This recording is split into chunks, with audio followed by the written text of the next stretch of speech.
close on our ongoing series through the book of Psalms. If you have been here in the recent month or two, we've looked at the book of Psalms from just a myriad of different angles. And I want to close out this series. It's probably going to be today and next week, maybe just today. It depends on how much you want to learn, how quickly you can take notes, and how much energy I have being severely jet-lagged.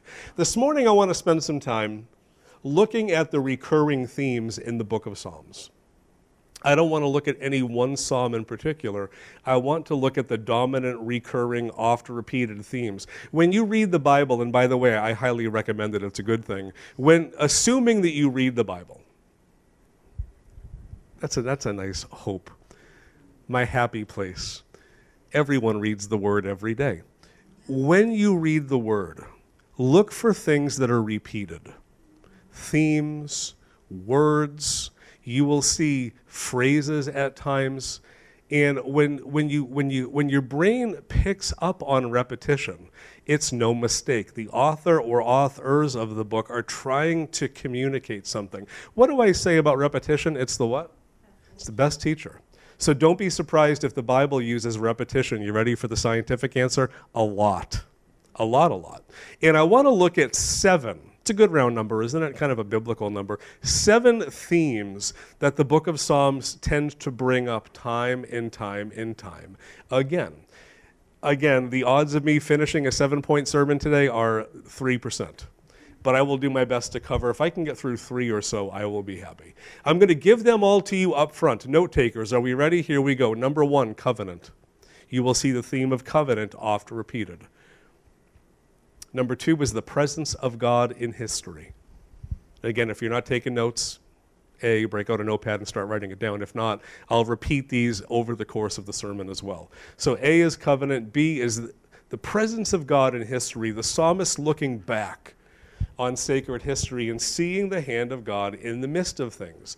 Number 3, or letter C in my notes, the presence of God, but in a personal sense, not just in history, but in the life of the psalmist himself. Number 4, God as king. It presents the Lord as king, as Lord, as this one who reigns supreme over all things. God did not call you into a relationship with himself where you can just be buddies or pals. All lies this way. He fully expects you to serve him and will hold you accountable to that in this life and in the next. Jesus is just my best friend. That's great. I hope he is. But I hope he's also more. Next one is the law, or the idea of the word itself, the sacred, wonderful place that Scripture held in the life and in the heart of the believer. Next one is the theme of blessing and curse. The psalmists talk about those interrelated themes a lot. Blessings and curse. And final one, thankfully it's a good one that we're going to round up the series with, the theme of forgiveness or pardon. How many here nail it all the time? You were just super saint. Your actions are always pure. You always do the right thing. The very motivations of your heart are something that Jesus himself would aspire to and say, man, I really wish I could do it as well. Is anybody there? How many need forgiveness? All of us. And how often? Once again, scientifically, kind of a lot. So I want to look at these 7 themes, and I want to just kind of walk you through the Scripture for yourself, turning to different psalms at different points, just to show you how often these things are found in not just the whole of the Word, but in the book of Psalms itself. So here we go. Point number 1, what was it? Covenant. Covenant. Many of the Psalms touch upon the concept or the theme of covenant. If you are going to be a student of the Bible, you are going to have to understand the idea of covenant. It is not the same as a contract. All lies this way. Let me help you break this down. My relationship with Verizon is contractual. They provide a service, I pay the bill. I stop providing the bill or the money, they stop providing the service, or vice versa. Might be a small penalty to get out of it, but overall it's a contract that easy come, easy go. I am not in a contract with Misty. We are in a what? And the only way out before the Lord is death. I didn't say in the vows, as long as you're pretty and have some cash, I'll stick around. Your family does have money, but I digress. It's a covenant. When does this thing end? You're stuck with me for how long? Forever. Until one of two things happen. Jesus comes or one of us dies. Covenant is a much more intense form of relationship. It's an agreement between two or more parties. But unlike a contract, breaking a covenant only takes place at death, or at the penalty of death, by the way. Throughout the Bible, the Lord is presented as a God of covenant. In other words, he establishes binding agreements with humanity at varying intervals. A fun way to study the Bible is begin at page 1 and go all the way through and look at the covenants that God himself has established throughout history. I'm going to give you a few of them. You ready? Number 1, the Adamic covenant. His relationship with Adam as the federal head of the human race. Man was originally created to serve as the emissary and steward of God in keeping the Garden of Eden. Man was allowed to enjoy the provisions of the Lord with one provision or stipulation. They were not to do one thing. What was it? Do not eat from the fruit of the tree of the knowledge of good. What did we do? And I say we because when Adam sinned biblically, we all did. That was the initial covenant between the Lord and humanity. We blew that. Everybody who wrings their fists at the heaven, why is there sickness and death in this world? You want to know whose fault it is? It's ours, collectively. Number 2, the Noahic covenant, the covenant with Noah. An unconditional covenant that God initiated between God and Noah, who was a representative of humanity. Following the flood, God promised never to destroy all life on earth again by water. Every time you see a rainbow, it does not mean the alphabet community, LGBTQ+. God was the originator of the rainbow. How about we reclaim that, by the way? Think about it. Cultural hijacking. Precious Christian symbols have been hijacked by secular forces, as I saw. And again, we love, if you're struggling with a sexual sin, we'll love you the same as everybody else. Just love enough to tell you the truth. I saw recently on Facebook, somebody posted a brilliant insight. The rainbow was not meant to be a symbol of humanity's confusion, but of God's mercy. That's the Noahic covenant. Number 3 is the Abrahamic covenant, covenant with Abraham. That is an extensive covenant. Goes back to the book of Genesis. A singular, seminal figure is Abraham, originally Abram. Simple and summary, God promised to give him land, descendants, and through him and his seed, which points to Christ, by the way, all families on earth would be blessed. The Mosaic covenant, I'm just giving you a few. The law. It's this relationship between God and the people of Israel given through Moses at Mount Sinai, comprised of some 613 commands. Maybe you've heard of the 10 Commandments before. That was part of the Mosaic covenant. One more just for fun, the Davidic. Anybody want to guess who this covenant was with? God and David, an eternal kingdom and dynasty. Now again, this is well beyond our time today. There's a whole series in itself with these. All of these in their own way point to and tie into the work and the ministry of Jesus Christ. Now, that being said, within the book of Psalms, you are going to see these covenants touched upon fairly often. And I want to give you a couple of examples. How many are excited to get into the word this morning? Excellent. If your neighbor is not, elbow them and say, shape up. Psalm 105, here we go. I'm reading from the English Standard Version, the ESV. I'm going to be shifting, by the way, over from the NIV to the ESV, really starting today. So there's your warning. If you don't own an ESV, we do have some for here that are free. You can take one. I'll provide one to you. It's a great translation. When I was in grad school, they required this translation. They didn't want the NIV. NIV is fine if that's what you own, but I'm going to be segueing over. So if you have an NIV and some of these words sound different, that's okay. It's just a different English translation of the same text.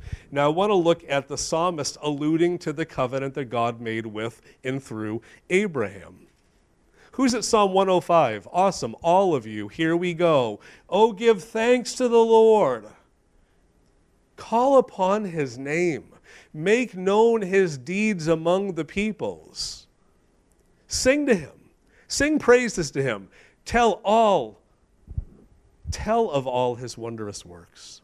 Glory in his holy name. Let the hearts of those who seek the Lord rejoice. Seek the Lord in his strength. Seek his presence how often? Continually or always. Remember the wondrous works that he has done. Now again, it says remember, which means he's going to be looking to the past here. Remember the wondrous works that he has done, his miracles and the judgments he has uttered. O offspring of Abraham, his servant, children of Jacob, his chosen ones. And again, you see here the author is expecting that you as a reader or a hearer know who Abraham was and the significance he had for the people of Israel and really for the entirety of the world. If you don't, that's why you own a Bible you can read or come to Bible studies and we can break these things down. He is the Lord, verse 7, our God. His judgments are in all the earth. He remembers his what? There's that word, not his contract. His covenant forever. The word that he commanded for 1,000 generations. Now, what covenant in particular? The covenant that he made with Abraham. In his sworn promise to Isaac, that's the next generation, which he confirmed to Jacob as a statute, to Israel as an everlasting covenant. And again, he's pointing to one particular promise. To you I will give the land of Canaan as your portion for an inheritance. All eyes this way, the world is continually arguing over whose land is the Holy Land. God has already made the determination. It is done. When all is said and done, that will be theirs. His holy city will be there, and we'll have the privilege through Christ to access it. But that is their inheritance. Go to Psalm 119. I'm going to give you some exercise in the Psalms this morning. So hopefully your thumb and your forefinger are ready, because here we go. Now, I am not going to read Psalm 119, the whole of it, because I will be here until next week. But I want to look at how Psalm 119 in many ways is an ode to the law, the Mosaic covenant. Again, the Ten Commandments are kind of the bedrock or a foundational set of principles for the whole thing.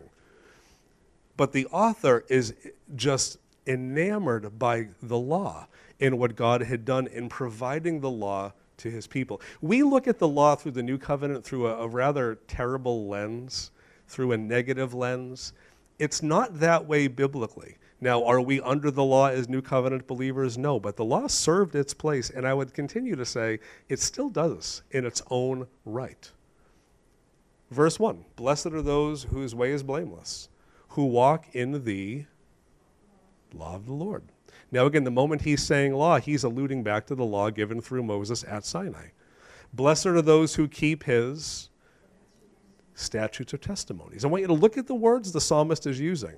Who seek him with their whole heart, who also do no wrong, but walk in his ways. You have commanded your precepts to be kept diligently, speaking to and of the Lord. Oh, that my ways may be steadfast in keeping your decrees or statutes. Then I shall not be put to shame, having my eyes fixed on all your commandments. I'm almost done.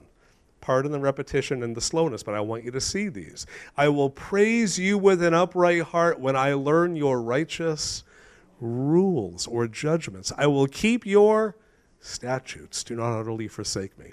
I'm going to read through, I have these highlighted in my text. Law, testimonies, ways, precepts, ways, statutes, commandments, rules, statutes. The author, again, is celebrating the reality that God has given his people standards and boundaries. How many realize if you've ever raised children, they both need and actually desire rules? If you don't have parameters within which your little one lives, they are not going to do well in life, nor will it be a joyful experience to them. They may rail against, why do you have to give me rules and a bedtime and I can't just eat chocolate? But deep down in deep places, they actually want you to care enough for them to give them boundary. God our Father is the same way. He loves us enough to say, hey, gang, don't murder one another. and don't steal, and don't lie, and don't give yourselves over to envy. So when we look at his word and we see his statutes and his ways, his laws, we should have the same spirit as the author of Psalm 119, that's celebratory and just loves his word. One more because I have time. Psalm 89. I make no apology for giving you a lot of Bible. I don't give you all the Bible that I could. My notes always abound and overflow with more. Download the notes on Wednesday if you desire. Psalm 89, we're going to look at one more of the heavy-hitting covenants of the Old Covenant era, the Davidic covenant. This promise to David that he would have an eternal dynasty. By the way, anybody want to guess who the fulfillment of that eternal dynasty points to? Who that's go? It's going to be King Jesus, who now reigns in heaven. He will reign in here, down here. We just don't realize it yet. I will sing verse 1 of the steadfast love of the Lord forever. With my mouth I will make known your faithfulness to all generations. For I said, steadfast love will be built up forever. In the heavens you will establish your faithfulness. Now look at verse 3. The psalmist says, you have said. Now he's going to begin to look to the Lord's promise here. I, speaking of the Lord, speaking of himself, I have made a covenant. There it is.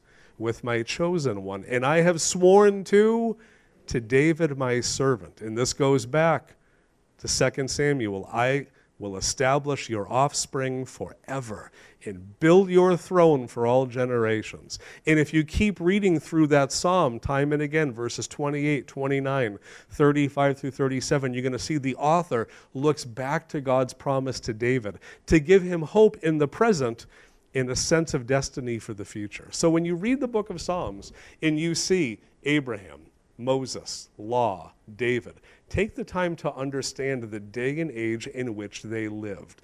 Now, we are no longer, in a sense, under the same era or covenant that they were. The new covenant was initiated after the book of Psalms. Maybe as believers, we do well to both understand and celebrate the new covenant wherein we find life, abundant, eternal, peace with God and beyond, by faith through Jesus Christ. So we're under a glorious covenant founded in many ways on better promises, but that's a different story for a different time. That was point number 1 of 7, and it's 11:25. Give me time for one more. I want to look at the presence of God in history, which in some ways is the overflow of what we just said, because when the psalmists are looking back on these covenants, they're looking back at their sacred history. They're remembering figures like Abraham and Isaac and Jacob, Moses, and beyond. But I want to be a little more particular here, because beyond these, with this point, they will also allude to moments like the creation, the Exodus and the wilderness wanderings, and the exile. So 3 additional points beyond what I just shared in point number 1. They will allude to the creation. This world and universe did not come just by chance. Over billions of years, a long time ago in a galaxy far, far away, something came out of nothing and no. To quote Joe Shea, software engineer and designer, he never saw a design without a designer. When you look at the universe in the intricate balances that it has to maintain, the Earth in particular, the right, I'm not a scientist, but the right tilt in the axis, the right distance, enough water. I mean, there's a lot on this planet that works in our favor. And if that all happened by chance, that's amazing. I find it easier to believe in a designer. But I digress. Creation, the Exodus and the wanderings, and then the exile. Let's look at a couple of these, then we'll break. Go to Psalm 105. I'm not going to show you all of these, but I want to show you 1 or 2 of them. Psalm 105, you were already there, but I'm going to go back to it. And when we look at Psalm 105, I'm going to read a decent piece of it to you. I want you to consider the author is looking back on the event of the Exodus, the wilderness wanderings, and also the conquest. So kind of parts of Exodus, Leviticus, Numbers, Deuteronomy, and Joshua for those who want to be Old Testament scholars. Psalm 105, verse 26. Everybody there? Because here we go. Now, the whole psalm is a recounting of history, but we're going to pick it up at a certain place. It says, he, speaking of the Lord, sent who? Moses. Now again, this was penned by an author many centuries after Moses, but he's looking back. He sent Moses his servant, and Aaron whom he had chosen. They performed his signs among them and miracles in the land of Ham. He sent darkness and made the land dark. They did not rebel against his words. He turned their waters into blood and caused their fish to die. What is this starting to sound like? He's recounting the events of the plagues and beyond. Their lambs swarmed with frogs. Even in the chambers of their kings, he spoke, and there came a swarms of flies and gnats throughout their country. He gave them hail for rain and fiery lightning bolts through their land. He struck down their vines and fig trees. He shattered the trees of their country. He spoke, and locusts came, young locusts without number, which devoured all the vegetation in their land and ate up the fruit of their ground. And he struck down all the firstborn in the land, the firstfruits of all their strength. He's looking back, and he's recounting God's mighty hand stretched out against Egypt in the times of Moses. And by the way, this is a little fun fact for you. Each of the plagues were not meant to just show God's superiority over the natural world, but also the false gods of Egypt. So God was, in a sense, in the Exodus, flexing his muscle over all authorities. They had a god for the Nile who proved powerless against the Lord. They had a god of the dead who proved powerless against the one who has the power to both give and take life. God showing off, showing who he is. And then verse 37, there's a transition. He brought out Israel, this is now speaking of the Exodus, with silver and gold, and there was none among his tribes who stumbled. Egypt was glad when they departed, for dread had fallen upon it. He spread a cloud for a covering and a fire to give light by night. Again, looking back to now to the Exodus in the book of Numbers, the wilderness wanderings. They asked, and he brought quail. Quite a lot of it, by the way, and gave them bread from heaven in abundance. And if you keep on reading, you see that this psalm is looking back upon what God had done in the past. But here's the key. It's not just a matter of remembering what God did way back when. It's a matter of God if he did it for them way back when. And you never change now. You see, that's how we have to look at much of the Bible. God, if you were able to call and use people who were broken like I am, and you could successfully do it through them, what about me? God, if you could empower your servants way back when to lay hands on the sick and see them healed, what about now? God, you were able to change the world through, relatively speaking, a handful of people in a day and an age that was so hostile to you and to your message. But you turned the world upside down in a matter of a generation or two. If you did it back then, what's the question? Why not now? That's what the psalmist is doing, and he's affirming for us that there's a basis to do that in any era in which we live. Here's a quote for you. The Psalms often meditate upon the past works of the Lord. They recall his acts of deliverance to remembrance, noting the demonstration of his love. But the psalmist is not just a historian. He's not interested in the past for its own sake. Rather, the psalmists reflect upon God's wonderful deeds in times past as the basis for current faith and hope unto the future. I'm going to close with Psalm 136, final one of the morning. I covered 2 points of 7. I will finish next week, Lord willing. And if not, we'll go an extra week.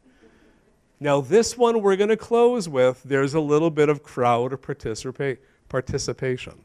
So I expect all of you to help. If you're at home this morning, I expect you to talk to your TV. Pastor can hear all things. I'm always watching.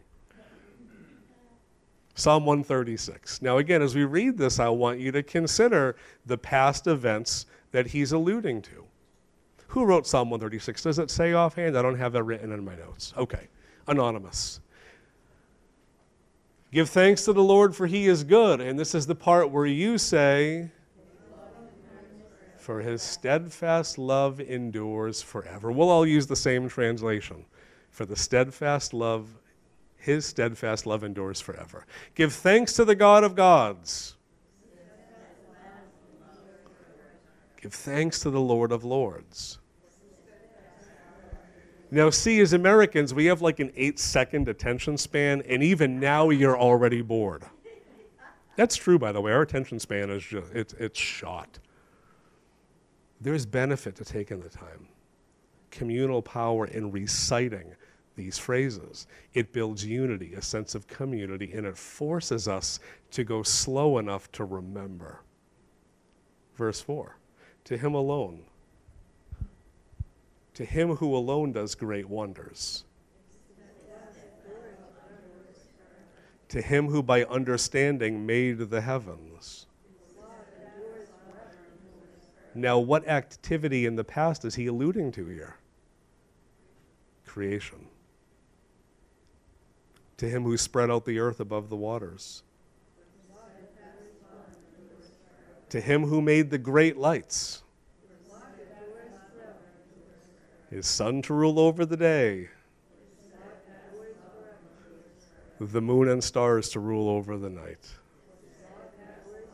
Okay, so we can stop the repetition now just for the sake of time. But you see now as he's recounting creation, he's expecting the entirety of the audience to recognize the supremacy of God and the demonstration of his love in doing that. I'm going to continue on just giving you lines here and there. To him who struck down the firstborn of Egypt and brought Israel out from among them with a strong hand and an outstretched arm. To him who divided the Red Sea in two and made Israel pass through the midst of it, but overthrew Pharaoh and his host in the Red Sea. To him who led his people through the wilderness. What event is that referring to? The Exodus and beyond. To him who struck down great kings and killed mighty kings, Sihon, king of the Amorites, and Og, king of Bashan, and gave their land as a heritage to Israel, his servant. What's that speaking to? The wilderness wanderings as they're making their way from slavery to the land of promise. Verse 23, it is he who remembered us in our low estate and rescued us from our foes. He who gives food to all flesh, give thanks to the God of heaven. You see, in all of it, they're looking back for the sake of looking in the present and unto the future. They wanted to see God's hand move again as he had done in times past.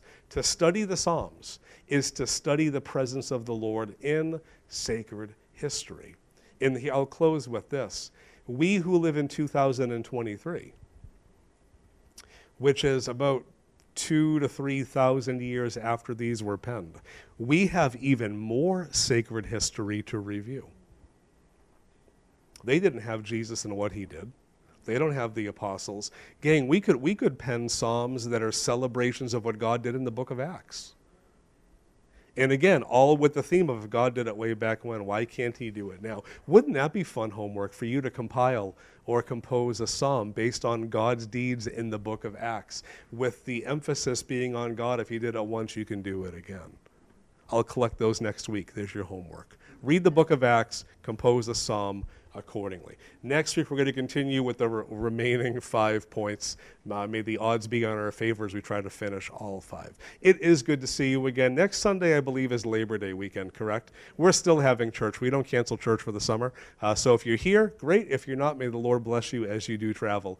Those at home, if drop a note in the comment section, say hello, prayer requests, send them along. We have an active prayer chain here and beyond. So we'll close, a couple of announcements, word of prayer, and then potluck supper, assuming that there's food downstairs. Heavenly Father, thank you for who you are and what you have done, not just in times past, but in times present and unto the future. We look back so that we can adequately look forward and believe that you remain the same yesterday, today, and forever. For those who are here, God, bless them as we dismiss. God, may you be with us all. May your grace and your peace genuinely abound. If there's food, God, I pray that you'd bless it, the hands that have prepared it, bless the conversations around the table. In Jesus' name.